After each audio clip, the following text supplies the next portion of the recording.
Uma vez eu fui a uma livraria que era em Livônia, onde o padre Bradley Page, crente daqui, vinha comprar livros nessa livraria. E eu costumava trabalhar lá, mas acho que nunca o vi.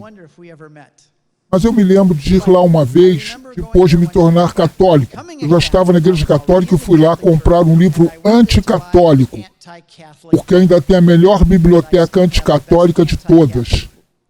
E é um bom jeito de saber o que está por aí e ver o que está sendo dito. Então fui à livraria naquele dia e disse que eu queria um livro. Os nomes não me lembro, eles trouxeram um livro. Eu disse, muito obrigado, o livro é bem anticatólico. E o vendedor disse a propósito, se você gostar desse livro, eu tenho mais desses dois para você. E tirou outros dois gestantes embaixo do balcão. Eu disse, não, obrigado, eu já tenho estes. Ele disse, o que achou deles? Eu disse, são lixo. A livraria estava cheia de gente comprando. E ele me disse, o que você quer dizer que é lixo? Eu disse exatamente que eles são lixo, distorcem o que a Igreja Católica de fato ensina, eles torcem as escrituras como borracha para caber na sua tradição. Bem, ele disse, quem é você? Eu disse, sou um católico convertido, e antes eu era batista, agora sou católico. Bem, o povo na loja começou a se aproximar do balcão, porque ouviram que alguma coisa interessante acontecia. E o sujeito aumentava a voz porque estava se animando. Quem é você? Um convertido? E ele, por que você deixa o real cristianismo para seguir as tradições dos homens? Eu entendo o que você quer dizer, disse eu.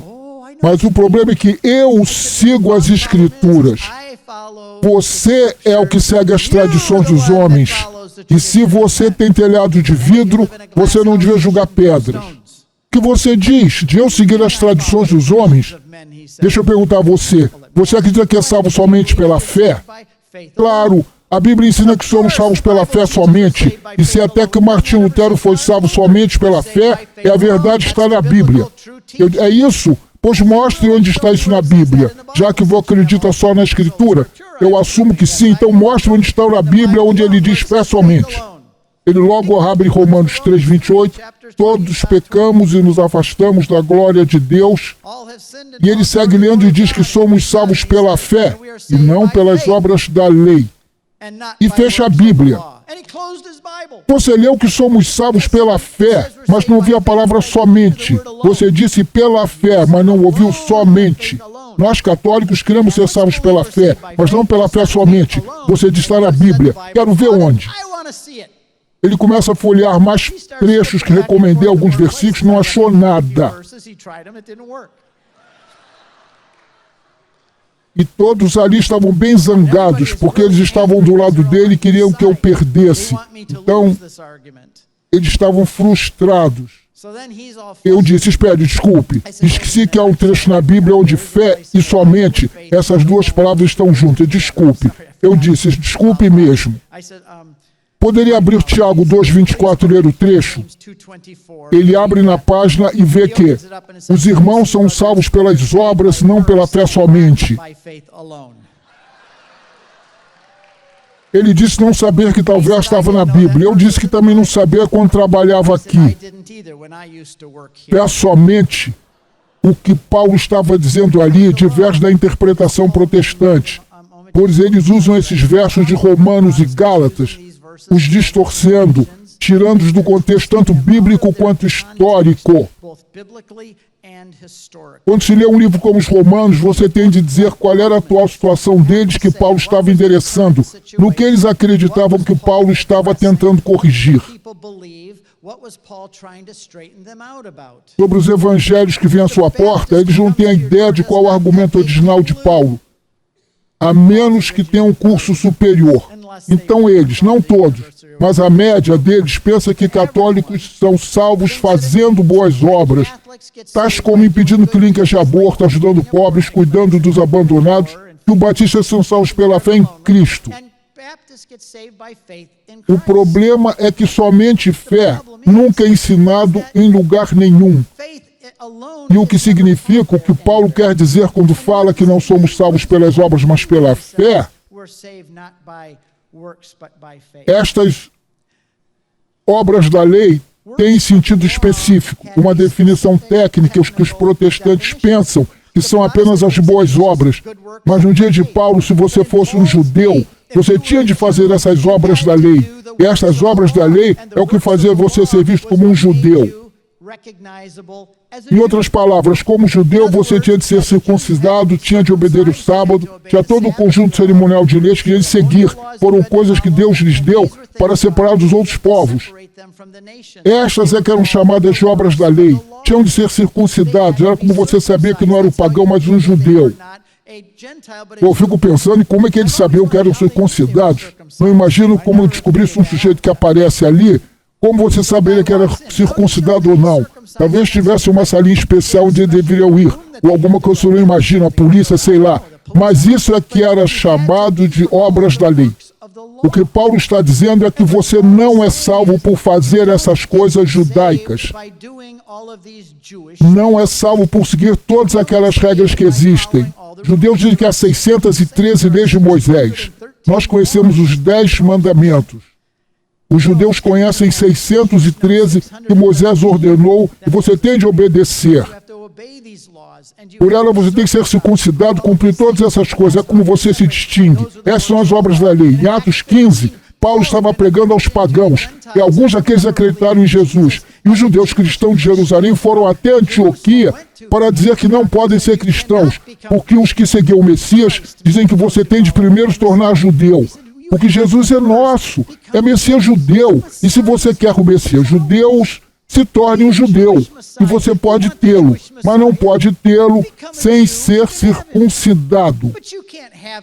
E Pedro se levantou e disse, não.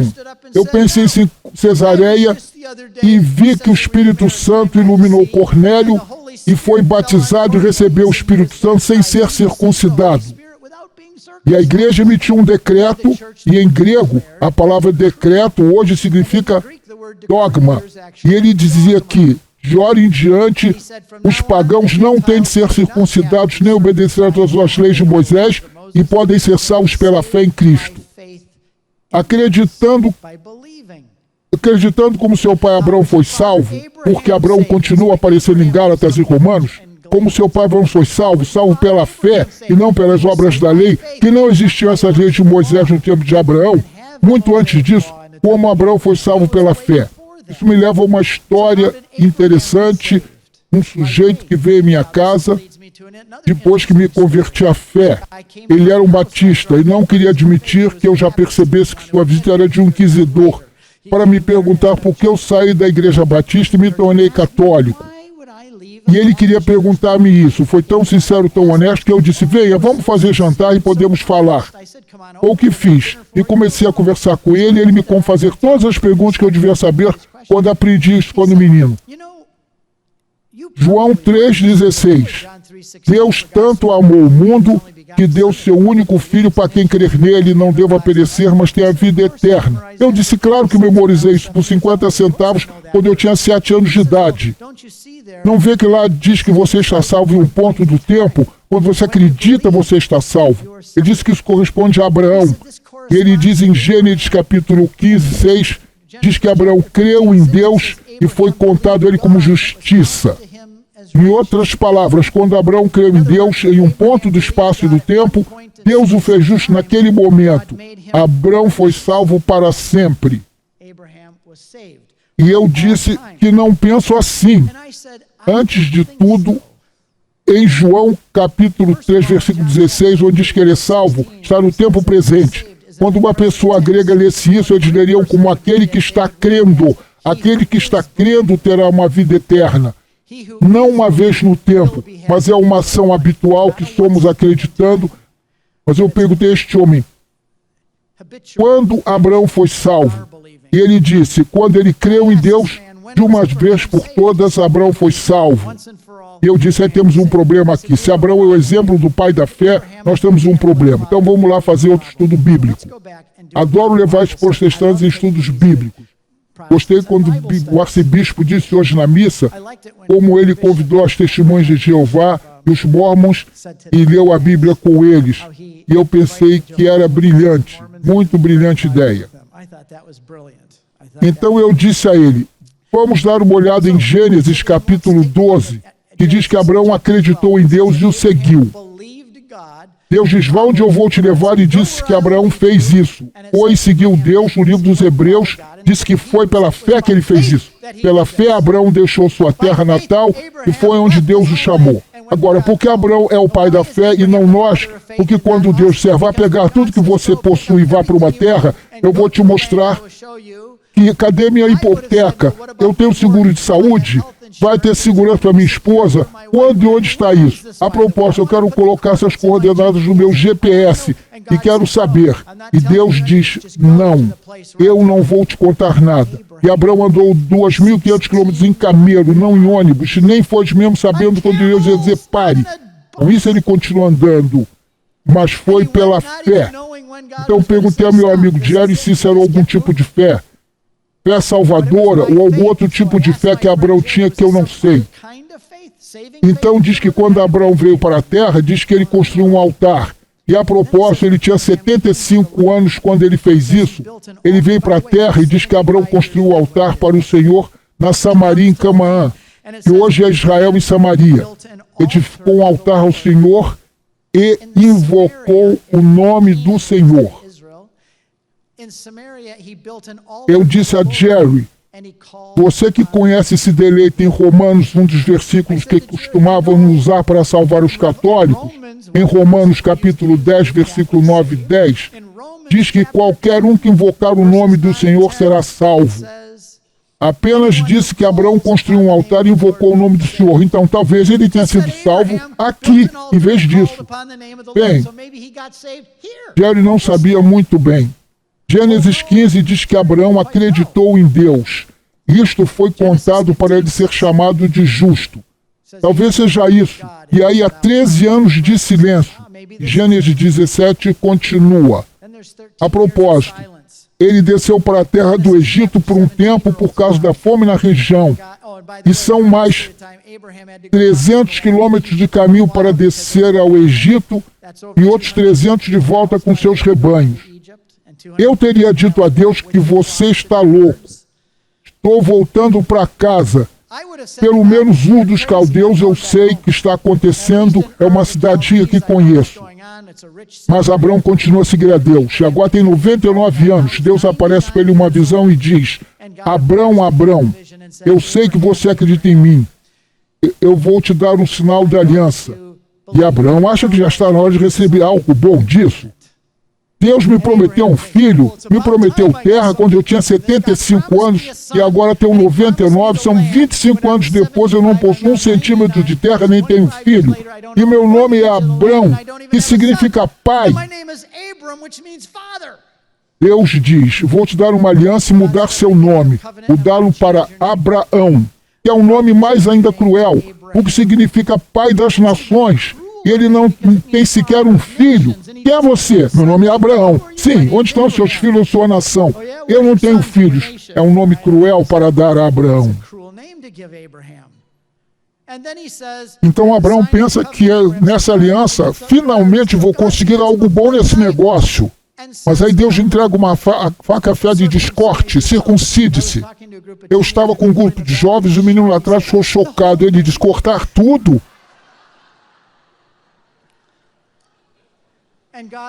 Deus disse, circuncide-se a você e todos os homens estão com você. Aí eu teria dito, esqueça isso, eu vou para casa, você está louco. Deus está ouvindo coisas quando sua voz. Mas Abraão, com 100 anos, usou a faca afiada, circuncidou-se a todos os homens com ele. Aí ele tem um filho um ano depois, e aí o filho tem 15 anos e Deus diz, pegue seu único filho a quem você ama. Aliás, essa é a primeira vez que o verbo amar é usado na Bíblia. Você já não ouviu esta frase? Pegue seu filho único, filho a quem você ama, de outro pai que teve um filho único a quem ele amou. Você acha que é por acaso que é a primeira vez que o Espírito Santo usa o verbo amar na Bíblia naquele momento? Leve seu único filho que você ama, leve-o 3 dias para o Monte Moriá. Então eu quero que você ofereça como sacrifício vivo. Chega, estou indo para casa. Você acabou de longe demais. Mas Abraão não retruca nem discute. Na verdade, você quer saber o que torna isso mais pungente de tudo? É que no texto em hebraico não é um comando, é um pedido. Na escritura hebraica das palavras não diz, eu ordeno que vá oferecer o filho. Em hebraico diz, eu peço que você faça isso. Abraão poderia ter dito não sem desobedecer a Deus.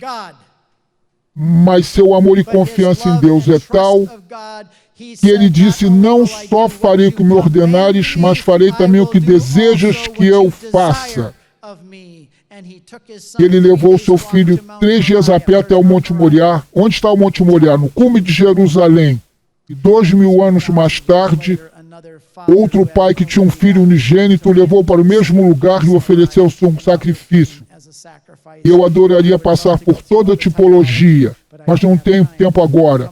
Você vê uma peregrinação, fazemos tudo com vista para Jerusalém. Mas ele diz, pega o seu filho e ofereça ele como sacrifício. E Abraão fez isso.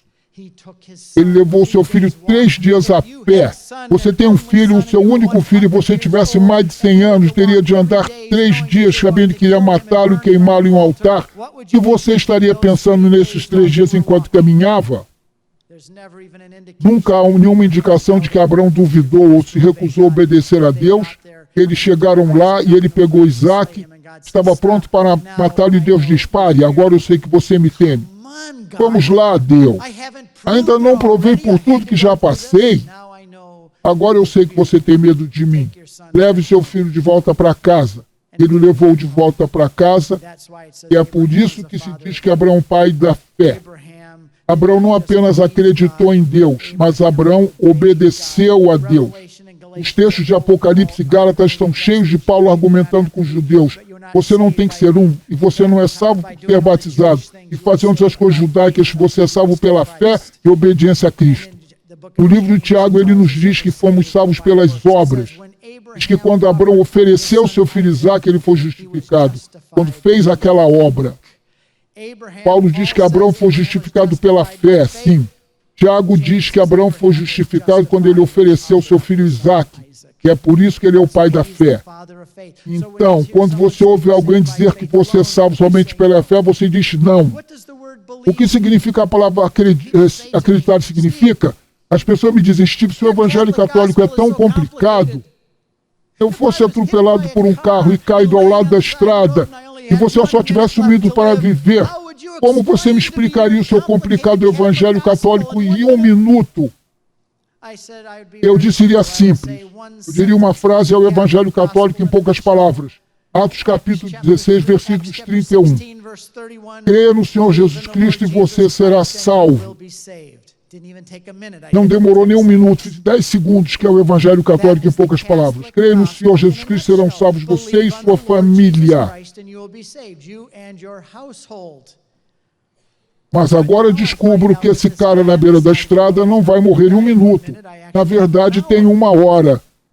Então, o que vou fazer? Vou sentar e discutir o que a palavra crer significa quando Paulo diz crer no Senhor Jesus. Significa a palavra crer? A palavra crer. Você sabe qual é o oposto dela? Acha que a palavra crer, o oposto seria descrer?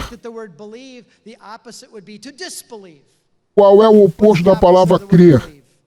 João capítulo 3, versículo 36. Creia no Filho de Deus e terá a vida. Desobedeça ao Filho de Deus e não terá a vida. Em termos bíblicos, o oposto da palavra crer é desobedecer. Está envolto na palavra crer, tanto o conceito de crer como o conceito de obediência. Você também tem de obedecer. Então, eu acho que a palavra crer é como um cachorro quente. Se você entrar numa lanchonete e disser ao garçom que gostaria de um cachorro quente, e daqui a pouco ele aparece com um cachorro quente congelado que ele joga na sua mesa, o que você vai dizer? Seu idiota, o que é isso? Cachorro quente. Eu sei que é um cachorro quente, mas o que é isto? O que não está cozido. Você não disse que queria cozido. Você disse apenas que queria um cachorro quente, deu um cachorro quente, então calha a boca. Eu digo, espere, temos um problema de comunicação aqui. Eu pensei que você iria entender que eu queria um prato e um pão e um cachorro-quente cozido com mostarda e ketchup, um guardanapo e batatas fritas. Você não pediu todas aquelas coisas, você pediu um cachorro-quente, eu dei um cachorro-quente. A palavra acreditar é como um cachorro-quente. Quando Paulo diz que você deve acreditar, esta é uma palavra grávida. Uma palavra grávida é como um arquivo zip para aqueles de vocês que conhecem computadores. Se quiserem enviar um monte de fotos para a família, não pode simplesmente enviá-las como estão, muito grande, acabam voltando. Você comprimi-las. Não tenho ideia de como faz isso, só sei que funciona. Você coloca tudo em arquivo zip, que é pequeno, ele envia para eles lá têm que descompactá-lo. Então as imagens todas estão lá. A palavra acreditar é um arquivo zip. Essa palavra acreditar há um monte de coisas. É como uma palavra de código. E todos no tempo de Jesus sabiam o que significava. E nós não sabemos do que passamos a acreditar que a palavra acreditar significa algo como 2 mais 2 são 4. Eu acredito nisso, algo que você pode tocar e acreditar. Eu acredito nisso. Mas a palavra acreditar na Bíblia significa obedecer. Acreditar até o ponto de comprometimento e obediência. Tão envolvida nessa palavra acreditar até a obediência como o cachorro-quente. Agora, o que acreditar significa na mente de Jesus, quando ele diz, acredite em mim, que somos salvos crendo em Cristo? Bem, vou contar uma história. Havia um homem que atravessava as cataratas do Niágara na corda bamba. Isto foi anunciado no noticiário antes, para que todos viessem e vissem a travessia. No dia ele se levanta e pega o microfone. Eu vou na corda bamba agora pelas cataratas do Niágara dos Estados Unidos ao Canadá. Levante as mãos os que acham que eu posso fazer isso. Todos em voz alta. Acreditamos que você pode, acreditamos que você pode. Aqui lá vou eu. Ele atravessa a corda bamba, ventos soprando, todos segurando a respiração. Até que 1 hora depois, finalmente chega do outro lado. Todo mundo, ufa, agora puderam respirar. Ok, agora quero mais uma vez, mas desta vez eu vou atravessar com uma venda nos olhos, sem ver nada. Quem ainda acha que eu vou conseguir? Mais alto do que antes, acreditamos que você pode. Ele atravessa a corda bamba, mal se equilibrando, lutando contra o vento, não vê onde seus pés pisam, até que chega do outro lado. Agora todos estão exaustos, soltam respiração. O show acabou. Não, quero tentar mais uma coisa. E dessa também com os olhos vendados. Mas irei além disso com um homem nas minhas costas. Quantos acreditam que eu posso fazer isso? Nós acreditamos que você pode fazer, mais do que nunca eles gritam e cantam. Acreditamos. Aí o homem pediu um voluntário. E ninguém se ofereceu. Eles acreditavam que ele poderia fazê-lo? Esta é a crença bíblica. A fé bíblica é do tipo que coloca a sua vida em linha, onde você acredita em Jesus Cristo não só na sua mente, mas acredita nele o suficiente para obedecê-lo. Acreditar nele o suficiente para morrer por ele, levá-lo nas costas através da eternidade, mesmo que isso quer dizer que você negue sua própria vida e a perca. Meu livro, Acusando Tíbia, eu coloquei um ponto final nesta questão de fé apenas. Na página 100, eu listei tudo que a Bíblia diz que precisamos fazer para sermos salvos crendo. E eu listo os versículos. Não vou passar todos. Desde Pedro, que no dia de Pentecostes diz sermos salvos pelo arrependimento, que é algo que você faz. Arrependimento é algo que você faz. Já a propósito, quando eles dizem que você não é salvo por obras, apenas pela fé ou por crer, na última vez que eu busquei a palavra acreditar no dicionário, ela era um verbo. É algo que você faz. É algo que você faz. Acreditar é um verbo. Então agora provamos, eu tenho que fazer alguma coisa, mesmo que seja para acreditar. Eu tenho que fazer um trabalho, eu tenho que me envolver eu mesmo. Oh, não, quero dizer que é como um presente gratuito, só você tem que aceitar o dom de Deus. Sim, mas aceitar também é um verbo. E se eu não aceitar, não fizer nada, então eu não serei salvo. Então agora provamos para o fundamentalista que é algo que temos que fazer, e é apenas uma questão de graus. A Bíblia diz que somos salvos crendo, que somos salvos pelo arrependimento, que somos salvos pelo batismo nas águas, pela obra do Espírito. Em Romanos capítulo 10, 9, está que se você confessar com a sua boca Jesus como Senhor, você será salvo também. Agora temos que confessar com nossa boca para sermos salvos. Paulo diz 2 vezes que a salvação vem pelo conhecimento da verdade. Então temos que aprender o conhecimento da verdade para saber que seremos salvos. Romanos 12 e Tiago 2. Ambos dizem que somos salvos por nossas obras. Em Mateus e Colossenses, salvos por nossa perseverança, pela graça, sangue, justificação. Há toda uma lista de coisas que fazem parte do que significa ser salvo, componente do que é a salvação. Quando você diz que acreditar, esta é uma palavra grávida. Todas essas coisas estão incluídas na palavra acredita. Eu vou acreditar em Ti, Senhor. Eu acredito em Ti. O que queres que eu faça? Quero que arrependas, batizado. Quero que faça boas obras para mim, que tenha o Espírito, que você confesse com sua boca. E todas essas coisas te levarão às portas do céu, não somente pela fé. E é por isso que só fé somente nunca foi usado na Bíblia.